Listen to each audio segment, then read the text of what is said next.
Welcome to Live from the Artisan Studio, where we introduce you to artists we love and we think you should know about. And Dick Prall is one of those artists. Let's jump right in.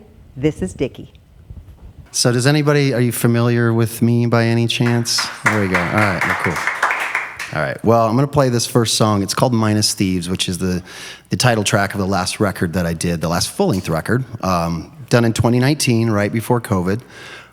We actually did it at the Magic Barn in Solon, so not terribly far from here. It was a lot of fun because I got to work with two of my best buddies, Josh Shapira, and unfortunately who's since passed, and Patrick Sansone, who's the multi-instrumentalist of Wilco. So I hope you dig this song. What it's about is basically folks who might steal your happiness and make you feel lousy, so we don't want those people around. When they're gone, do you live like a holiday? Are you rested up inside? Is your heart back open wide? When they're gone, is it the middle of a hurricane?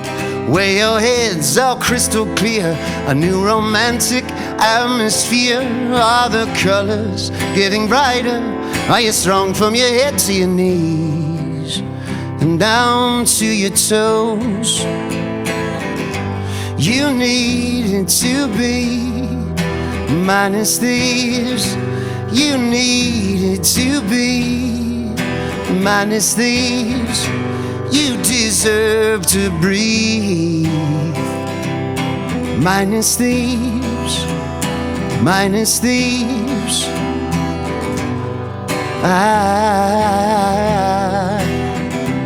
All the talk curls around you in a fit of smoke, standing center in the haze, improvising some escape. Will they pause or fire off another anecdote? One repeated design, trigger sure to change your mind. Are you riddled by their brilliance as your brain just declines in degrees, decidedly low? You needed to be minus thieves. You needed to be minus thieves. You deserve to breathe. Minus thieves, minus thieves. Always messing in your garden 'cause you don't wanna go in the house when they're home. Oh no, oh no.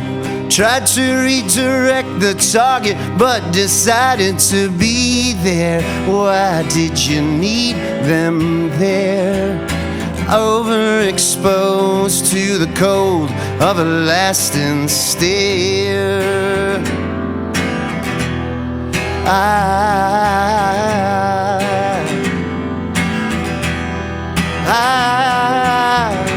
You needed to be minus thieves.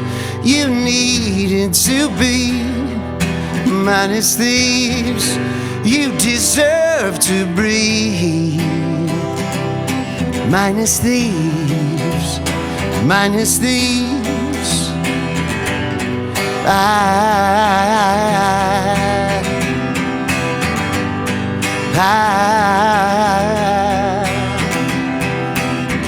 And you deserve to breathe. Minus thieves, minus thieves.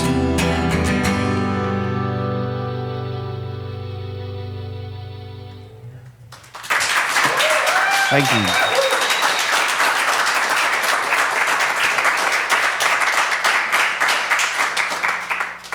All right, come sit down with me. All right, I shall.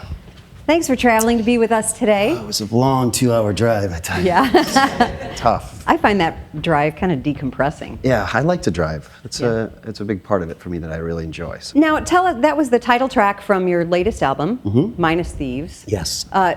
Tell us why it's titled that, a little bit, something about that? Yep, absolutely. So the reason is that, basically I had this thought in mind. I had some personal situations, not in a relationship type thing with, just really some folks who had really turned out to be not who I felt they were portraying themselves to be, so kind of a bit of a con there.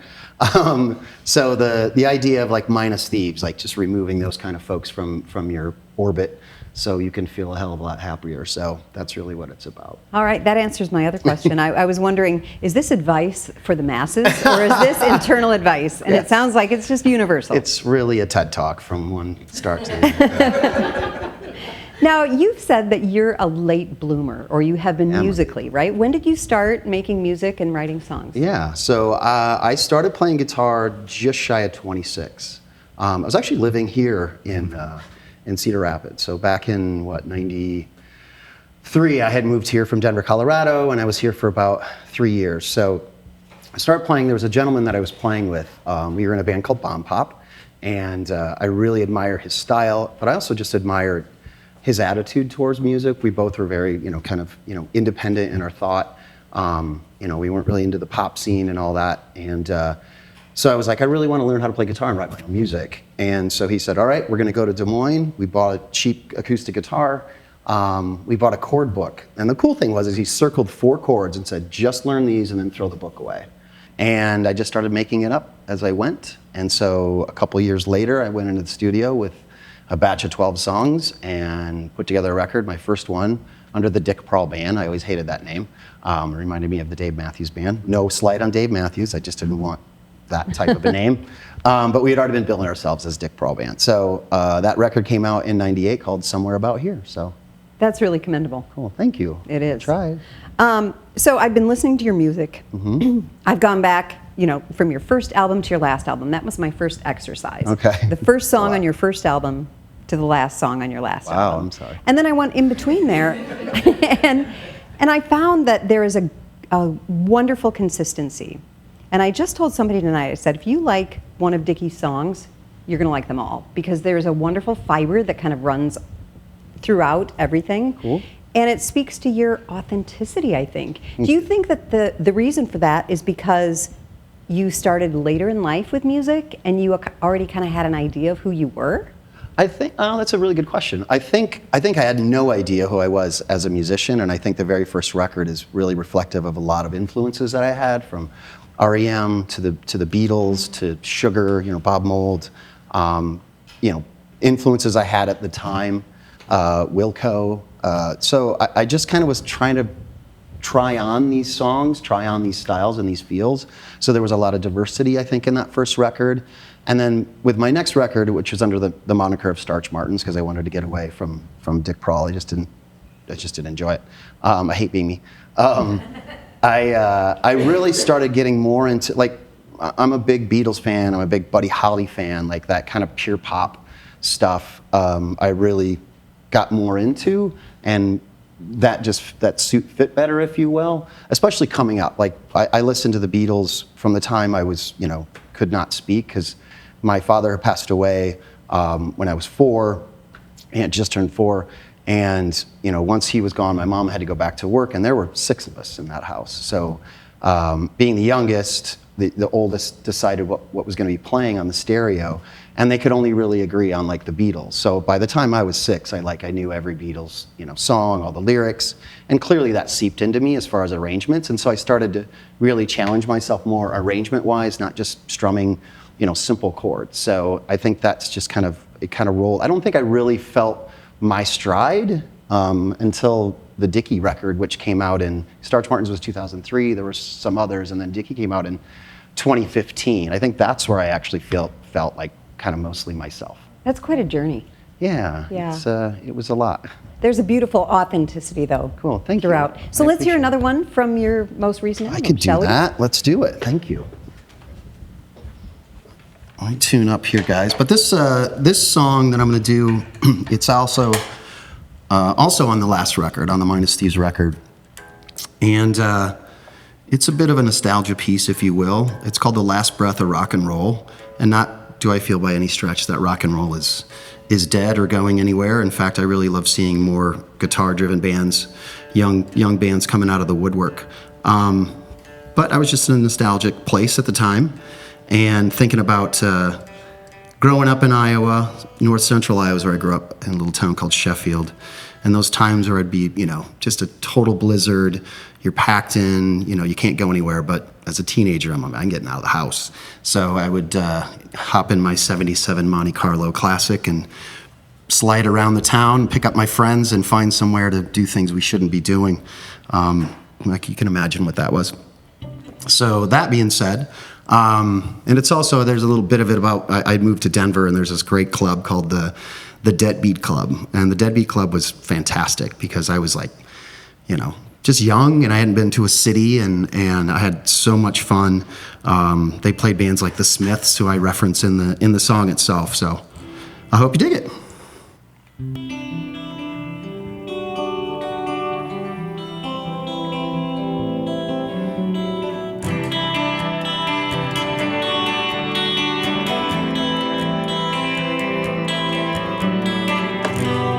Mess with my straight hair, wishing I could pull it out, 'cause I need that long curled shock of a god.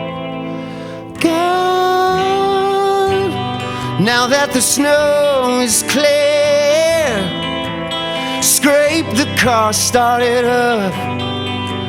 It's a laugh track, slide you a stop. I had to give my friends the next town's waiting.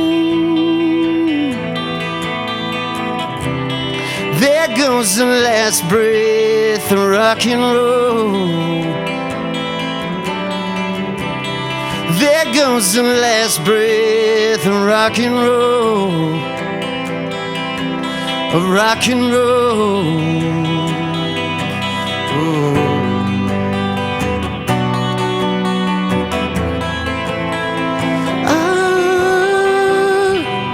Can't afford the new decks. Money's such a stupid drag. I'm ditching on the bills to collect my high. Get with the deadbeat kids, and we dance until we make ourselves mad, spinning in the lipstick shade of the light. Hold on, we're picking up speed.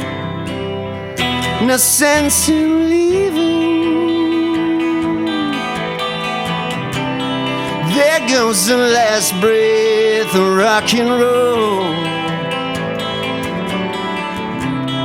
There goes the last breath of rock and roll. There goes the last breath of rock and roll. Of rock and roll. Looking for no way out. We're tied to the rails with a smile back beneath the stars. Been to how soon is now. We rise and we fail, but everything here is ours.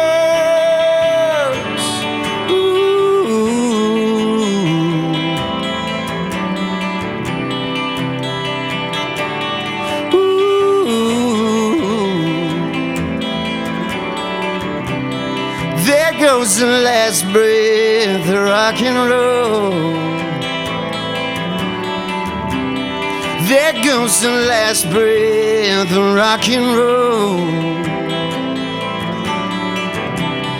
There goes the last breath of rock and roll.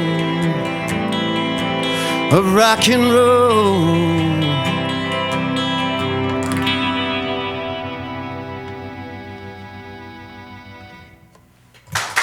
Thank you.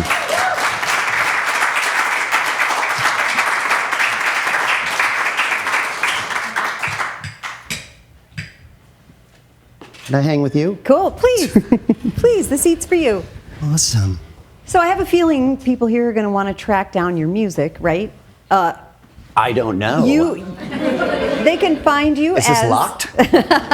They can find you as Dick Prall, Dick Prall Band, Yes. Starch Martins, Yes. and now Dickie. Why Right. the moniker change? So the moniker changed to Dickie specifically? Yeah. So my mom called me Dickie Bird growing up. So I was named after my father, so there was another Dick in the house. It's all right. I had to grow up with it, so I get it. And I curse no, I'm just kidding. So I went by Dickie Bird, and my mother passed away in 2013. She had a stroke out of the blue. I'm sorry. Thank you very much. And I had gone to visit her. You know, I was actually on tour with, I worked for the band Wilco for a while, and I was on tour with those guys, and it happened. So I was outside of DC, so I flew back home, and I spent about a week or so, and she had stabilized, so she didn't pass at that point.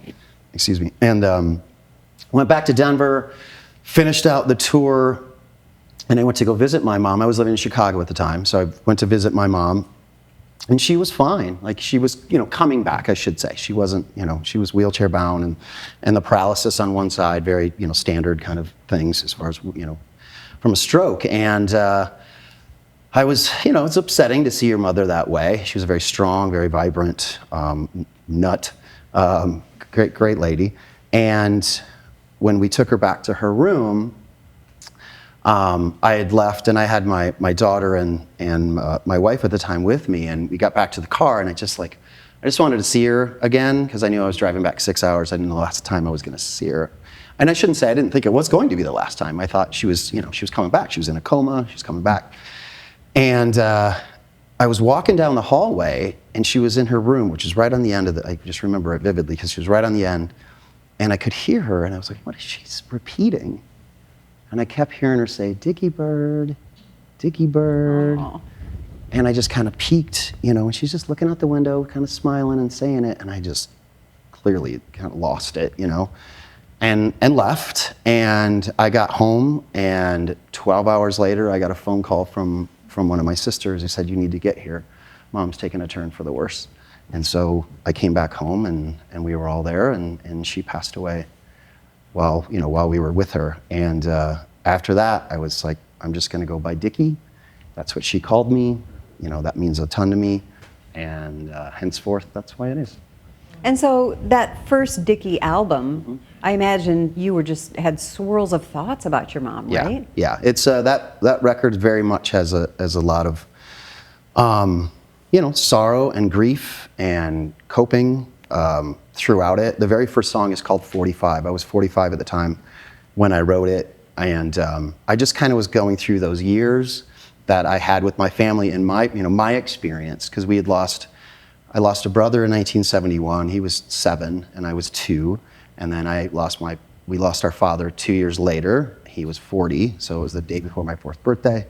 So it was a lot of loss in my family, but we grew up, strong from it. My mom was very positive. She didn't, wallow in that by any stretch. She probably, she had every right and reason to be, but she had 6 kids still to raise, without a husband. So, yeah. And then when she passed, it was, I just kind of accumulated. I just was thinking throughout that time, like, what happened in those 45 years. So I just kind of put it into song, and that's one of them. There's another song called Satellites, which is this is very morose, but 3 weeks later, my stepfather passed away. He just brokenhearted and didn't want to live without my mom, and it was all completely natural. It was a pretty beautiful thing, though heart-wrenching for that to happen, because it was my stepfather who I'd been with since I was, 7 years old. So that was my father, and grown up. So yeah, it was that record has a lot of these elements in there. That was therapy and catharsis. Yeah, absolutely. Right? Absolutely. I remember writing 45, and I had my acoustic, and I was probably, well, I wouldn't say probably, I was totally drunk. And I was renting this house in Cedar Rapids, and I just was beating the crap out of that guitar, just 2 chords over and over with the line, is this the end of it all? Just that. And the song, though it speaks to what happened, it's hopeful in the sense is like, it's not the end. Like, even though these things have happened in my life, you still move forward, you still find your ground, and you have to continue, for them, in honor of them. So. Right. Well, I have to say, it's a great album. Thank you very much. And even though that's a really tragic story, your mom gave you quite a gift. Yeah, she taught me how to sing. She taught me how to harmonize. And in that album, too. Cool, you know? absolutely. Would you mind playing something from that? Yeah, no problem. I would love to. That'd be great. Awesome. Thank you.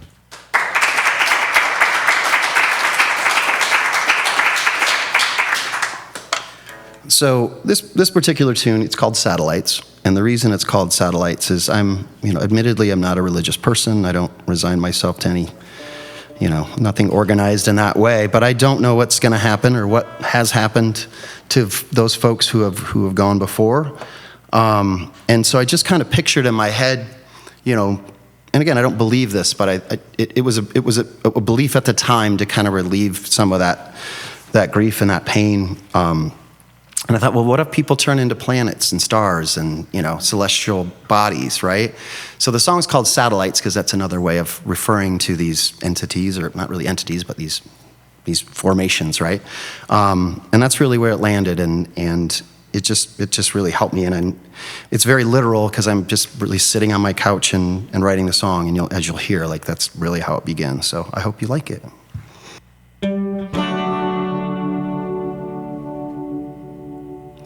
How you feeling now?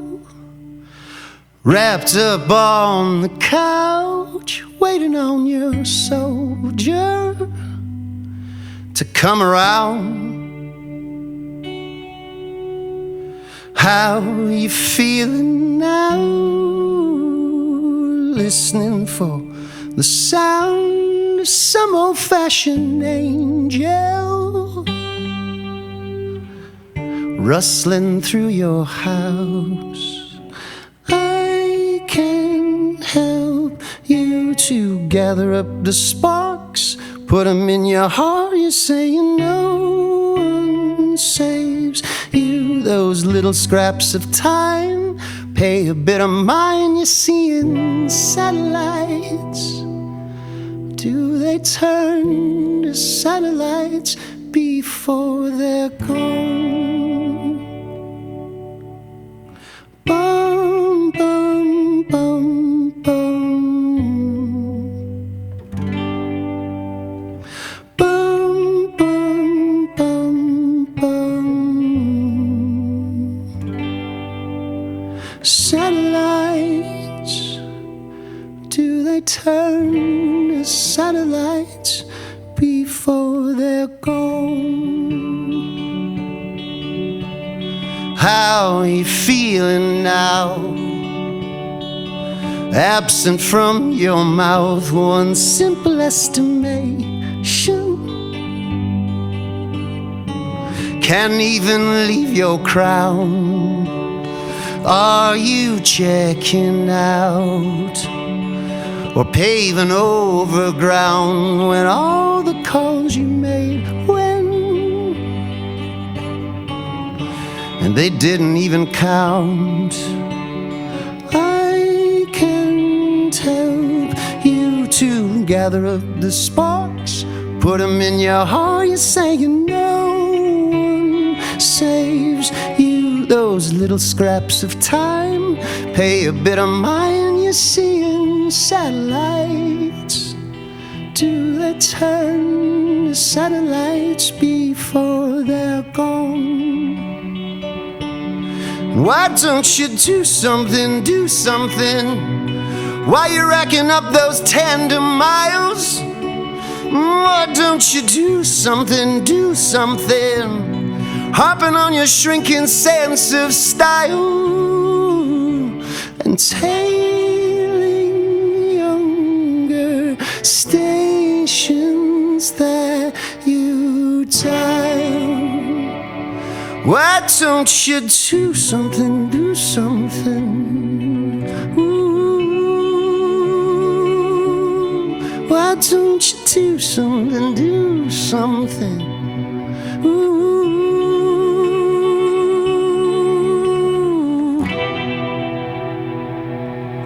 Boom, boom, boom, boom.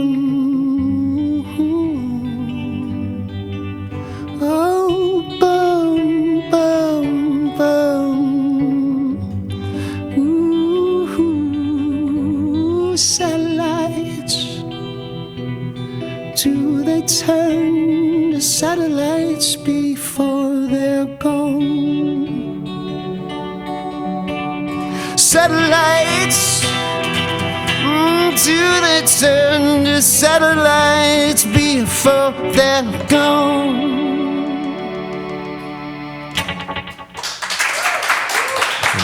Thank you. Thank you very much, guys.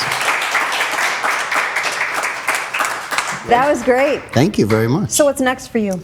What is next? I've got a new record coming out. It's called Head Full of Hiss. Okay. So it's an EP, so it's a 5-song EP. It comes out November 29th. It was supposed to come out September 6th, but we had some really good news in our camp, and that is I am now being represented by a manager named Mark Cunningham, who used to represent, just as of last year, you guys familiar with Brandy Carlisle? A little. So Brandy and John Mayer, he's represented, and Soundgarden, a little band called Soundgarden. So this is Good another for you. shot. Good for So you. thank you. This has been really fun. Thank you. I'm having a great time. So thanks for having me. Yeah. Can we go out with one of those songs? Absolutely. Can we get a little sneak peek? Yeah. You want to hear a new song? All right. Thank you. And thank you for joining us live in the Artisan Studio at Brucemore. And it really helps us out if you like, subscribe, ring the bell, or pass this on to a friend that you think might enjoy it. And now, we'll go out with Dick Prall. Dickie. Thank you.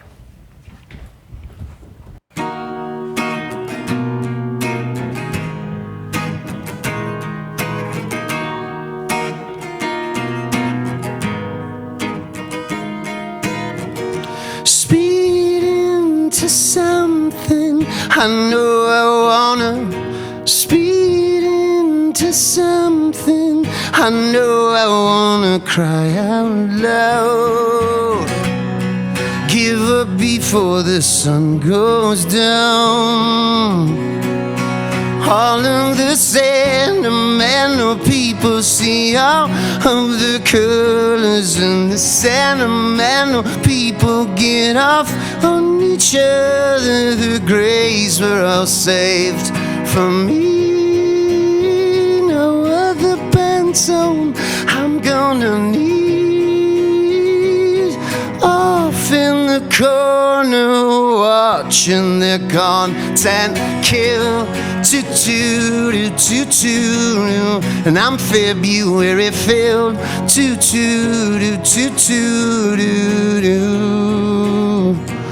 Hold up for coffee. I've got a lot of steps to take to curate the chemistry. Hanging on a cocktail ride.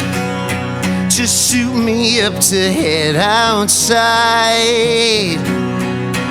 All of the sentimental people see all of the colors, and the sentimental people get off on each other. The grays were all made for me. No other benzone I'm gonna need. I'm sure there's a prospect to contact who's worth a bill. I'm February filled.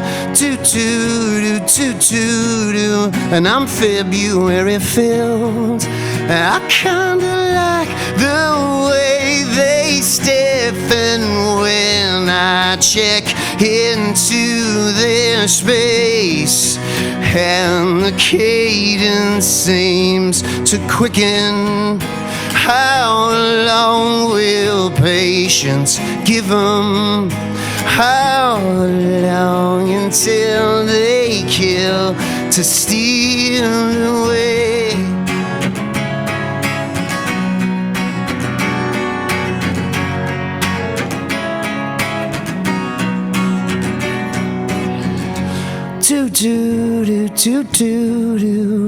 February filled.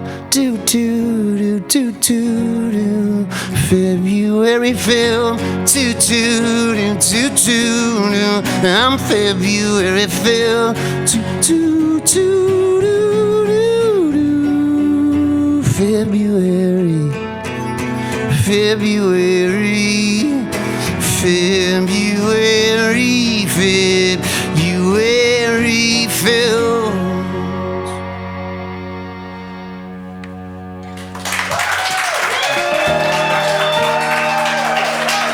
much. Thanks for having me, Megan. Thank you, Brucemore.